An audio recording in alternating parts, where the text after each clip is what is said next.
En général, chez les musulmans, on a utilisé beaucoup de surnoms par rapport à des actes ou bien par rapport aux origines. Comme on dit al-muhajirin, les immigrants, comme on dit al-ansar, par exemple. Et quand même, bien avant de tasawwuf, et bien avant du prophète sallallahu alayhi wa sallam, Allah Ta'ala dans Surat Al-Imran, il dit وَقَالَ الْحَوَارِيُّونَ نَحْنُ أَنصَارُ اللَّهِ. Dans la Surah de Ali Imran, Allah Ta'ala dit ce qui signifie les Hawariyoun, les compagnons de Moïse alayhi salatu wassalam, on dit Nahnu Ansarullah. Al-Hawariyoun, le mot arabe Al-Hawariyoun, il vient du mot Al-Hur. Wal-Hur, c'est-à-dire le blanc.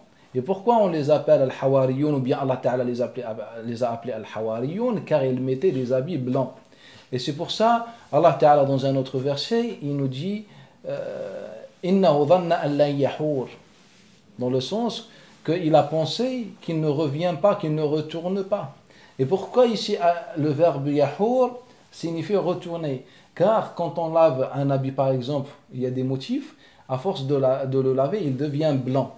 Donc al-hur dans la langue arabe, c'est pour ça qu'on dit hur al-ayn, c'est-à-dire les femmes du paradis, car elles sont propres comme la couleur blanche. Là, on voit qu'Allah Ta'ala appelle les compagnons de Isa alayhi salatu wassalam al-Hawariyun par rapport à quelque chose, par rapport à leurs habits.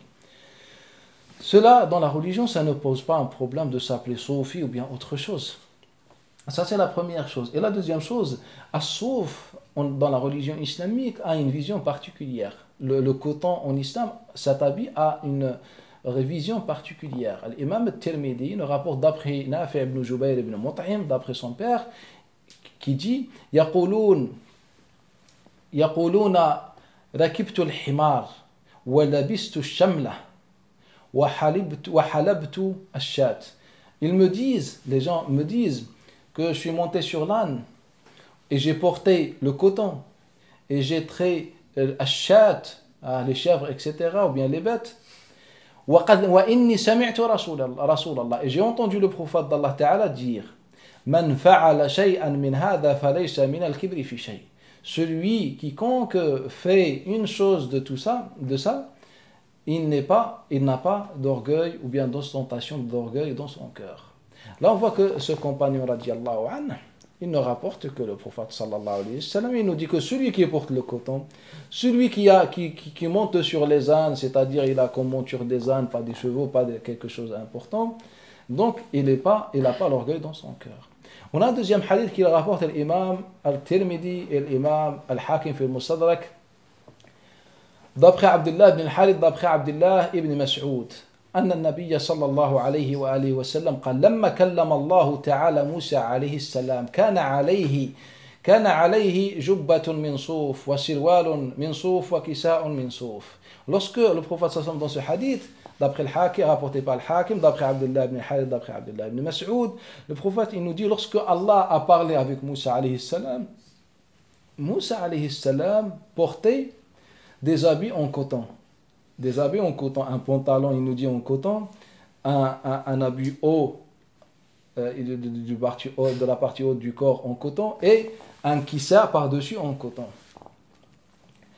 Le Hakim, lorsqu'il rapporte le hadith dans le Mustadrak, il dit وَهَذَا أَصْلٌ كَبِيرٌ فِي التَّصَوُّفِ. Et ça, est un grand fondement dans At-Tasawwuf. C'est-à-dire, le hadith est un grand fondement dans At-Tasawwuf. Sachez qu'Allah Ta'ala, lorsque Moussa alayhi salam est venu pour parler avec Allah Ta'ala, il dit Ikhla'na alayk, enlève tes souliers ou bien enlève tes sandales. Ikhla'na alayk fa innaka bil wadi al-muqaddas tuwa. C'est-à-dire, pour que tu puisses parler avec Allah Ta'ala, il faut que tu sois propre de dunya. Il faut t'éloigner de dunya. Et c'est pour ça que Moussa alayhi salatu wassalam est venu avec des habits en coton. Et comme les chaussures ne peuvent pas être en coton, Allah Ta'ala lui dit enlève tes chaussures ou bien tes sandales.